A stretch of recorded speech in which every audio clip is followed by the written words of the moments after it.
Om Shanti.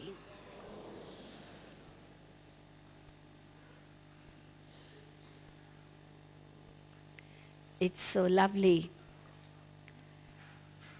to see such a large gathering of double foreigners here who meet their beloved Father. And before the Dadis arrive, I have been told to share with you on the subject, staying in the unlimitedness.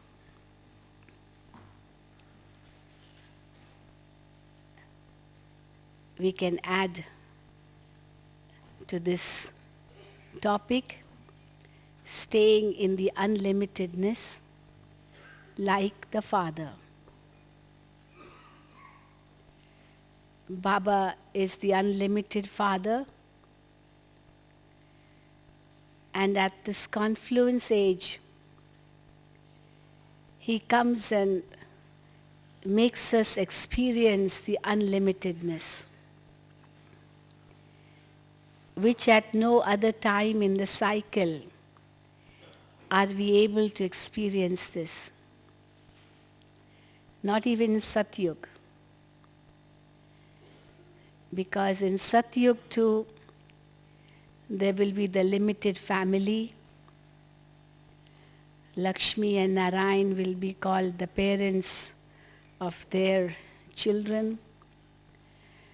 Of course, they will be world emperors, and therefore all the subjects will also consider them to be like their parents, the sustainers. But then still, there will be a relationship of subject and king or sovereign. And therefore a limitedness. And again, in Satyug, there will be the maids, the servants, the subjects, the rich ones, the poor ones may not be poor, but still comparatively less richer. And the very rich and the sovereigns. So again, these limitations will be there. These differences will be there. But at this confluence age, Baba has created this wonderful family. The family of Golden Age, which in the course of time scattered all over the world in 5,000 years, transformed themselves or converted themselves and came into different religions, sects, cults, isms, colors, so which led to so many differentiations in the world, racism, casteism, so many isms which have divided the world today. And Baba comes and selects his children who have scattered all over the world and makes them into one global family. And whilst we come together, we are made to finish off all these barriers of these different isms based on soul consciousness and God consciousness. And once we are soul conscious and God conscious, and along with that we are able to observe the whole cycle of how we pass through it, we begin to realize that it was such a wonderful play we played. And now, as it is the end of that play, it's time to go back home. And anyway, we have to finish off all these differences, because in our home again there is the unlimitedness. But in order to return home, we have to rise above these limitations once again and become like the Father. This is the essence of the whole knowledge which Baba has given to us. And therefore, to be in the unlimitedness means to see like the Father, to hear like the Father, to feel like the Father, to experience like the Father. When we say to see like the Father, Baba often says, I don't see bodily beings. I don't see your physical body. I only see the souls seated in the center of each one's forehead, seated as sparkling diamonds and shining and giving that brightness in the world. And this is what Baba expects from us to see with that consciousness.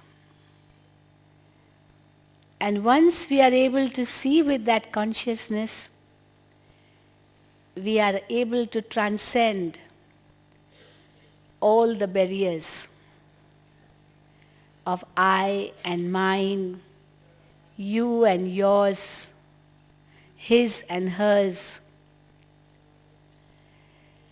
And once we are able to go beyond these limitations, because I, mine, you, yours, his, hers,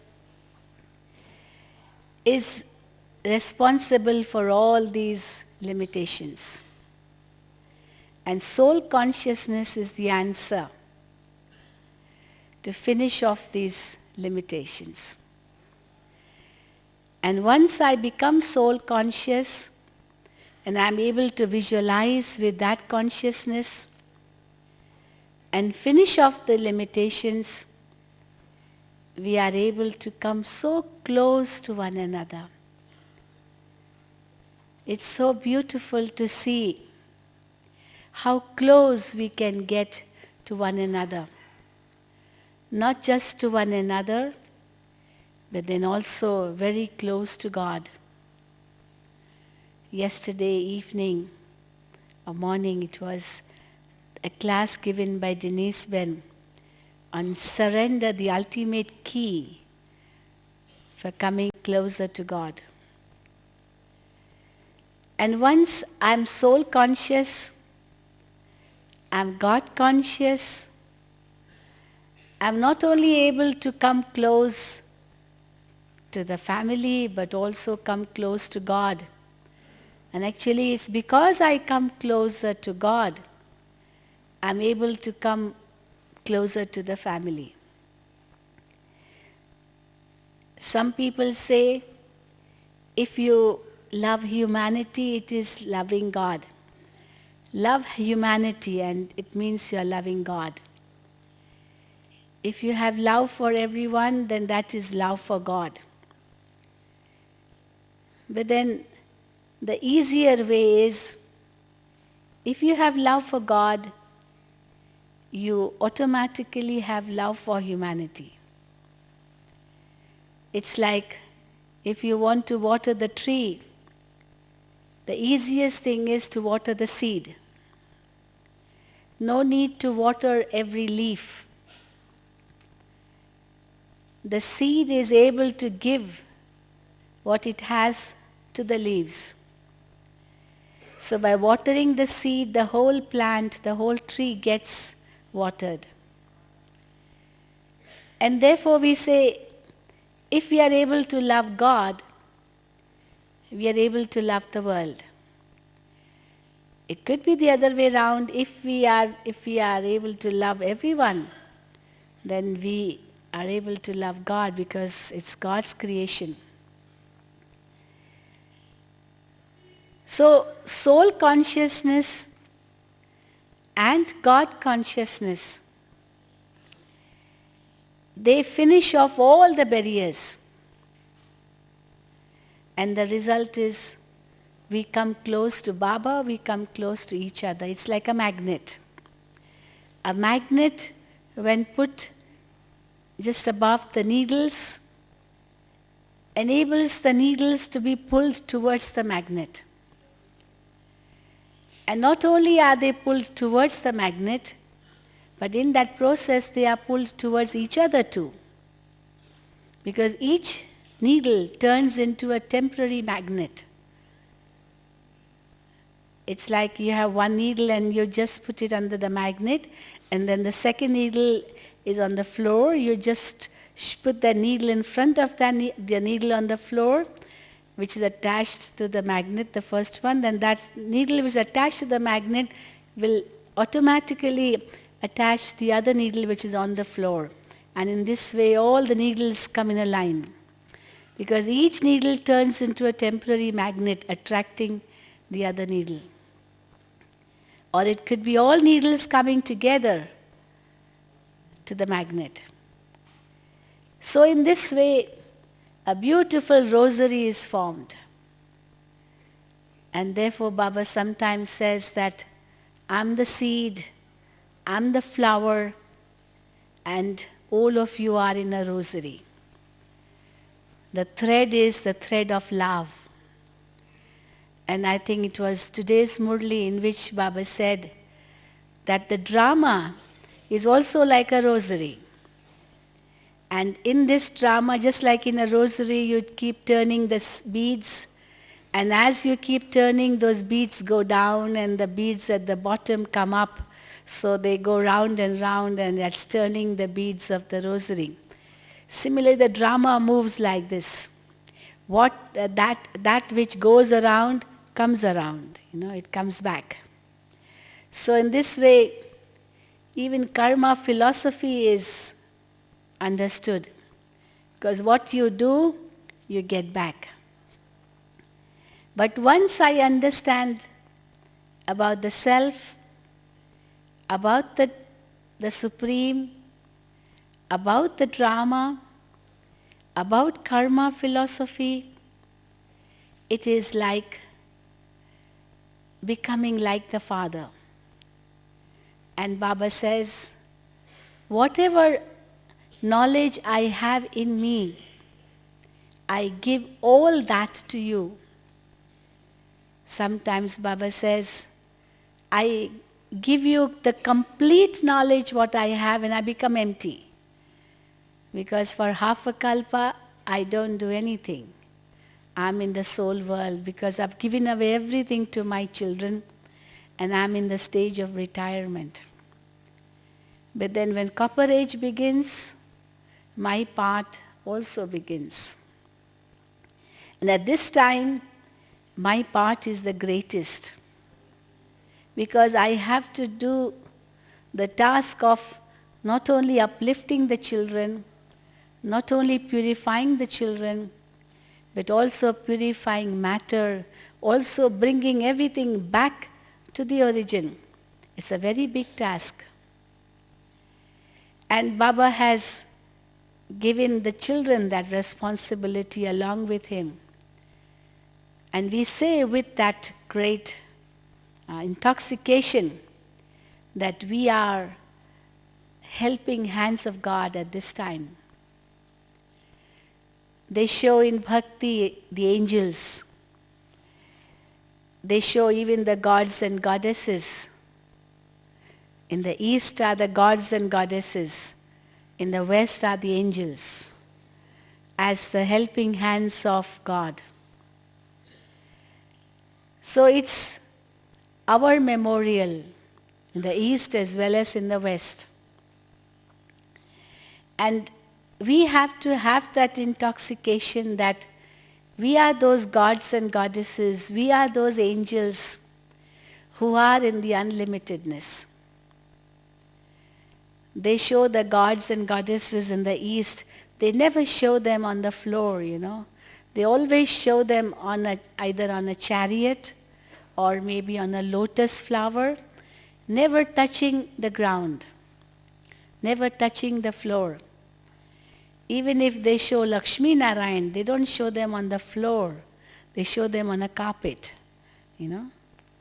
So they never touch the ground. They're always on something. That means they do not come into body consciousness at all. And they are in the unlimitedness. Sometimes in different forms of meditations, especially in transcendental meditation, they say that you can rise, I went somewhere, Mahesh Yogi Transcendental Meditation Center, and there they were, sitting on thick mats, very thick, like cushions.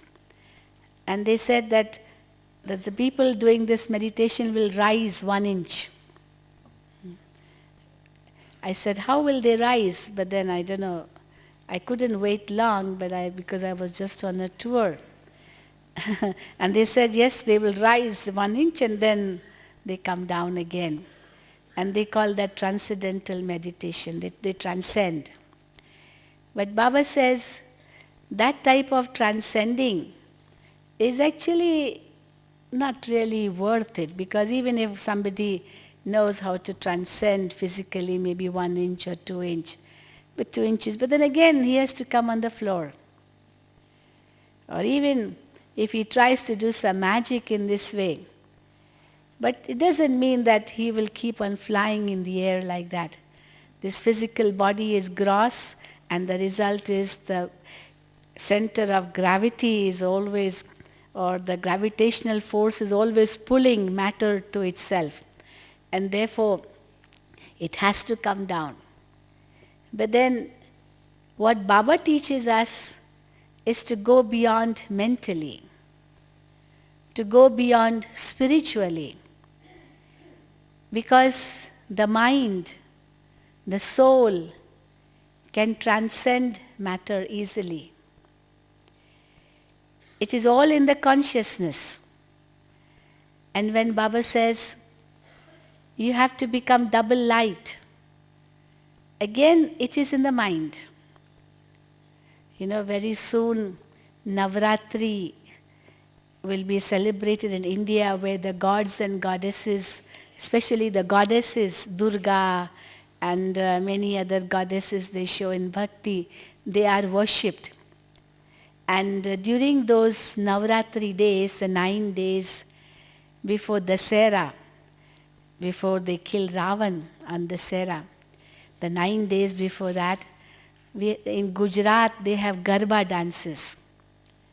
Garba, dancing with sticks, stick dance, or even with hands, and they call it Garba. And even fat ladies, very fat ladies, they too dance. And they are so light, so light. Maybe thin ladies, slim ladies may be afraid to dance, but fat ladies dance very well. Yes. Because it doesn't depend on the physical weight. It depends on the mind. If the mind is light, the mind is easy, then even the body begins to dance. But if the mind is heavy, and maybe the body is light, but still that person will never think of dancing. So, what is more important is the lightness of the mind, lightness of the feelings, lightness in the consciousness. But then some people are able to become light, though they are not soul conscious. They are able to become light even in body consciousness. Yes? because they have some limited intoxication in them. Maybe it's the music, and when the music is played, they dance and dance and dance. And once the music stops, the dancing stops. It's like a goat who is shown the carrot and is able to see the carrot is running and running and running, after the carrot. But then the carrot is removed, the goat stops because the attraction is there in front. So the physical senses also attract, and then that could bring lightness. But then again, it is so limited. Sometimes it could be very boring too, same music, same actions, same sound, same words. So the beginning maybe one is excited, but then later on he can get bored. He sees a scene, someone dancing, and then he also starts dancing, seeing that person, the other person dancing on the TV or whatever. But then when that stops, he also stops. So it also means that my stage is dependent on the other one. My stage is dependent on music. My stage is dependent on some sound. My stage is dependent on others' actions. And because I'm dependent, I'm not really light. I'm forcing myself. And I can get bored easily. The heaviness can come again easily. But then here when we are spiritually transcending, we transcend and transcend and transcend. We rise and rise and rise. And we can call this going into the unlimitedness, where all the limited feelings end. The pull of the sense organs end. The consciousness of the physical world also ends.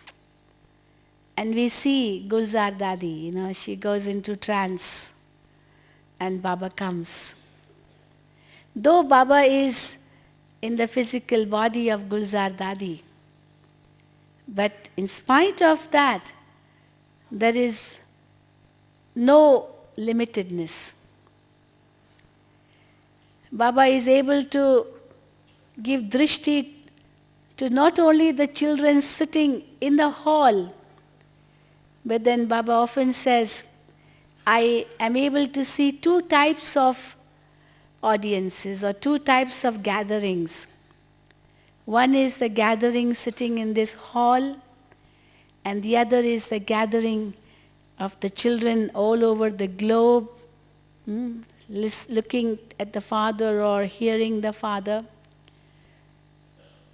And Baba is able to visualize both types of gatherings. Baba is able to not just give drishti to those in the front. On the contrary, Baba says, he's able to give drishti to those at the back better than those in the front. I remember once Baba saying that many children, they rush, they want to sit in the front so that they can take drishti from Baba. Because if they are in the front, they can get better drishti. But then Baba once said that when Baba comes and the eyes open, Baba will look at the back first. To look in the front, one has to bend his head down, no? To look down. But when you look straight, you are looking at the back first. So Baba has to actually bend his head in order to look at the children in the front. But those sitting at the back, he's able to see straight away. And I remember one in Om Shanti Bhavan. There was a sister sitting right in the last corner of Om Shanti Bhavan near the door. And Baba was giving drishti. And that sister was thinking, Baba had spoken and he was giving drishti. And that sister was thinking, I wonder if Baba is looking at me. I wonder if Baba is looking at me. And she's telling, Baba, are you looking at me? Baba, are you looking at me? Because she couldn't, see where Baba was looking at. And when Baba finished giving drishti, the very first word he spoke was, Baba is able to give drishti even to the last soul sitting at the back. And that sister came and told me later on, she said, at that very moment I was thinking, is Baba looking at me? Baba, are you looking at me? Baba, are you looking at me? And then internally she was feeling, that consolation was there. Yes, Baba is looking at me. And Baba verified it by saying it after giving drishti, that yes, Baba is looking at that soul who's right in the corner there too. And how long does it take for Baba to give drishti to everyone? Only a second. It takes a second. Now this is being in the unlimitedness. Seeing in the unlimitedness and hearing the unlimited. When we hear Baba's versions, we don't feel that we are hearing some limited words, or a language. Maybe some may not understand what Baba speaks, but the vibrations are so strong that even if words are not understood, the vibrations can be felt. Usually the vibrations go with the words, When we are able to understand, we are able to catch the vibrations. But here, even if the words are not understood, the vibrations can be felt. This is going into the unlimitedness. Because Baba doesn't see the physical frames. And therefore, Baba teaches us how to see in the unlimited. For that we have to transcend. In a second, go beyond. The first step would be when I'm able to surrender the physical consciousness to Baba. When I say, Baba, this body is yours. The moment I say this, it's like surrendering the consciousness of the physical body, and that which is not mine, definitely the pull of it will not come to me. The pull of it comes only when the consciousness of mine is there. And that's how we create that thought, Baba, it's you, it's yours, and instantly I'm able to go beyond and become double light.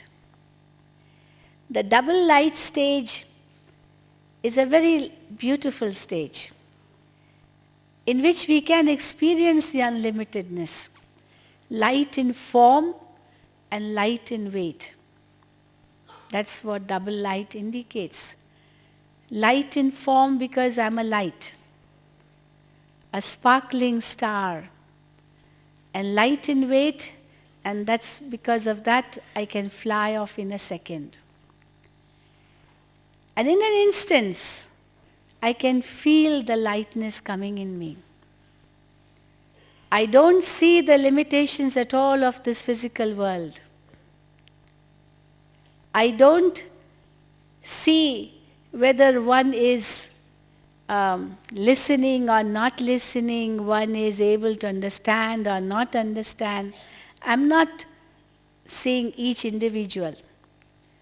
And because of that, I can give sakash, I can give, I share my powers, my inner strength in a very unlimited way to the world. Like when Baba says, you sit on the globe and visualize the souls of the whole world and give them sakash. This is being in the unlimitedness. At that time, no physical beings, no bodily beings are remembered at all. And that is what we have to experience when we are in front of Baba too. Very soon all of us will be meeting Baba. We don't have to see Baba in that limited form, in the body of Gulzar Dadi. Though of course Baba says, when I descend in the body of Gulzar Dadi, I just take the help of 4 organs only. The first thing is the eyes. Baba comes and gives drishti. The second thing is the ears. Yes, Baba listens. When Baba asks questions, he listens to the answers. The third thing is the hands. Baba gives toli, drishti. And the fourth thing is the lips. Baba speaks. So we can say that these 4 organs are used. But then in an instance, how Baba goes beyond.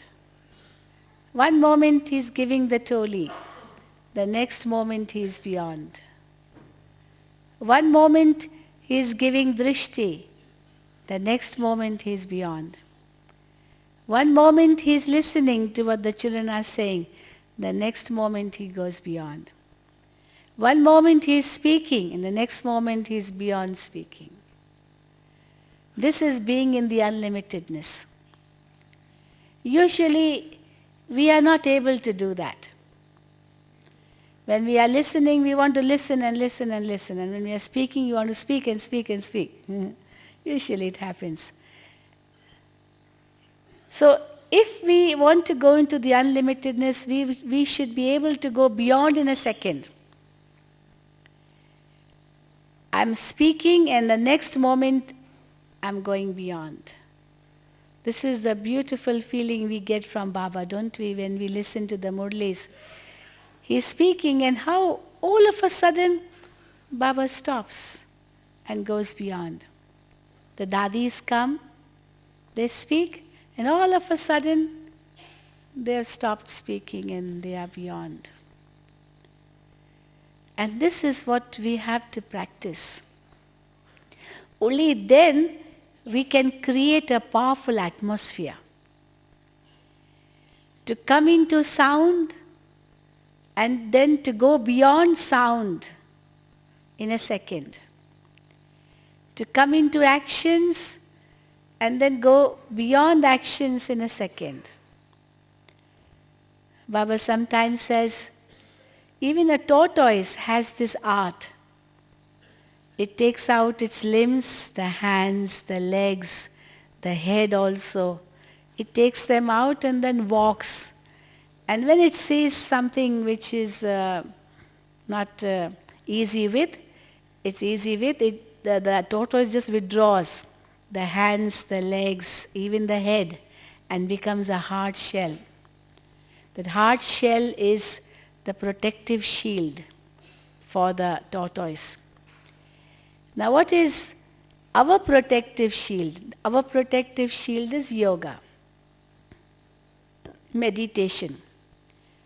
To come into action and then to go beyond. And this is what soul consciousness enables us to do that. We can't take our limbs within, The hands won't go inside. The legs won't go inside, or the head won't go inside like that. We can't do like that as a tortoise does. But we can definitely go beyond the senses. And then staying in that unlimited feeling where the soul is in the consciousness of a dot. And then I remember once, I think it was 2 years ago, when Baba made us practice in 5 seconds to experience 5 stages.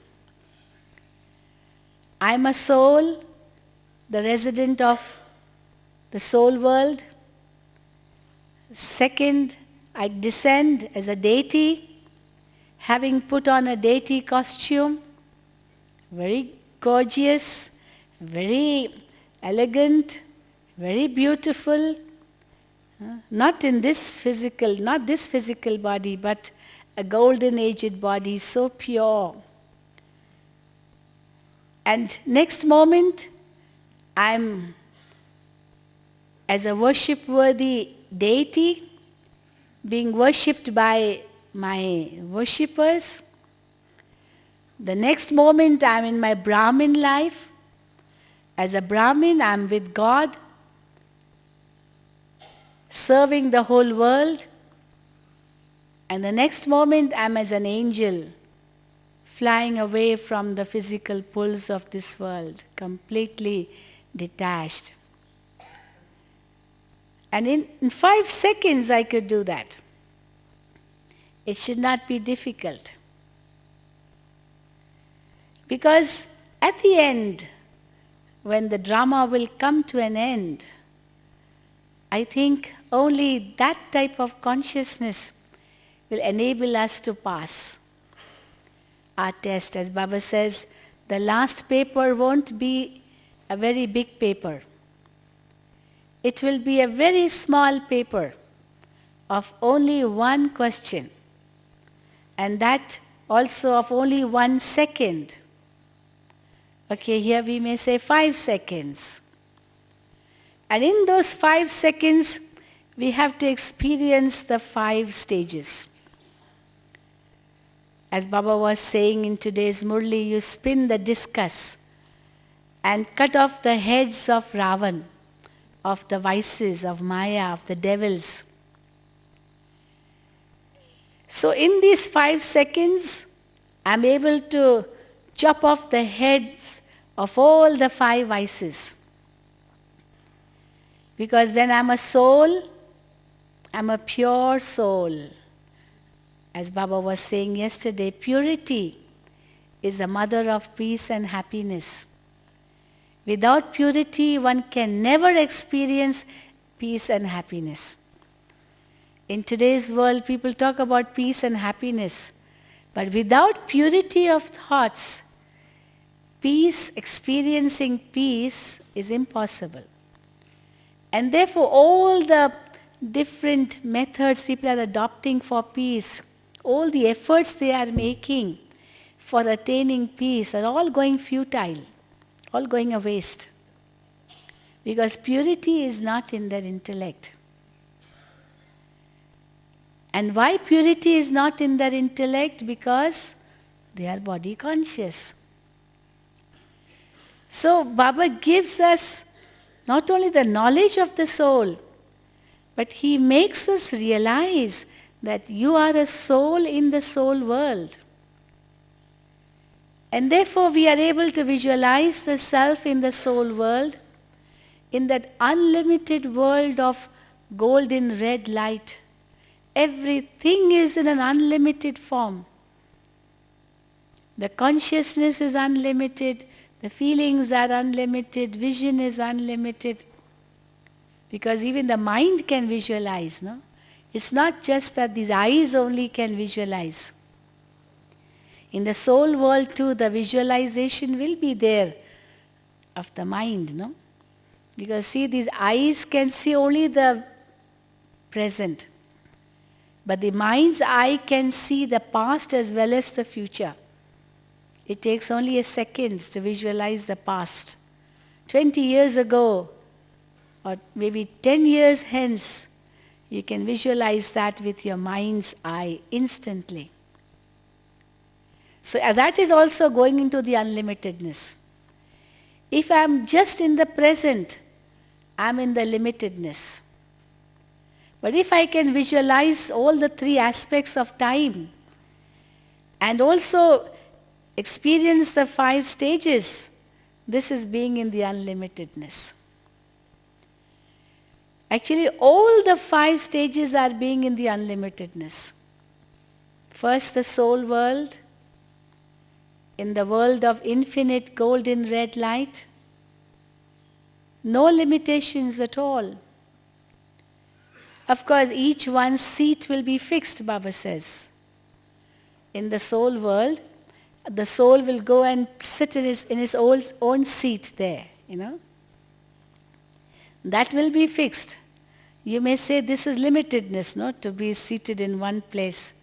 Sit in that same place. But then this is part of the unlimitedness. where everything is set in its right place. You know? Nothing is out of place. Because if something is out of place, then again it can create a great confusion. Just like in a dance, huge dance, each one has his own place to stand, own place to dance, and wherever they may be moving around, but then they go back to their own respective place. And it turns into a beautiful dance.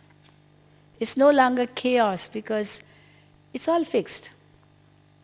Some people think unlimitedness means nothing is fixed. No. Unlimitedness doesn't mean nothing is fixed. It's all chaos, topsy-turvy, upside down, confusion. That's not unlimitedness. Unlimitedness means everything is in order. Just like the whole universe. Everything is in order. What if the sun doesn't rise one day? Just imagine. What would happen?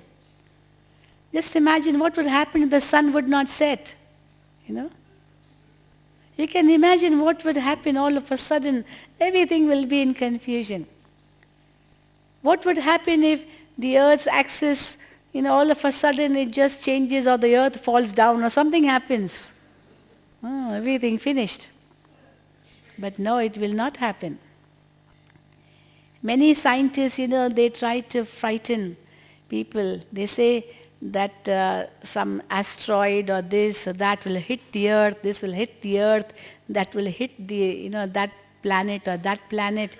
Nothing happens because everything is in order, Nothing is absurd or nothing is topsy-turvy, nothing is without any reason. So it's all not only in order, but it is very much in calculation too. Because whatever they say is all in a calculated form. No? So if it's calculated, it means it is fixed. No? They are able to tell beforehand that on such and such day there will be the sun eclipse, there will be the moon eclipse. So it's all fixed, is it not? Even the eclipse date is fixed. The timings of the eclipse is fixed. Very recently they showed the little Venus, was it Venus? That star which went very close to the sun. Did you all see it? I don't know. They showed in India. Was it Plato or Venus? I'm not sure. But Plato, I think. It went so close to the sun and they showed this on the television like a black spot, a beauty spot on the sun. And it crossed at such and such time, it went into the, close to the sun, to the surface of the sun, and at such and such time it took to cross the sun and then it came out of the sun. So they showed everything on television. But everything was so accurate. Now all this accuracy indicates unlimitedness. It indicates that nothing is haphazard. But then many people don't understand this and they say, then if all is fixed, then why make efforts, why this, why that? They have all negative things in their mind. And therefore Baba says, this drama is very accurate, but you have to learn to see or observe in the drama as a spectator, as an observer, as being part of the drama and yet being an observer of the drama.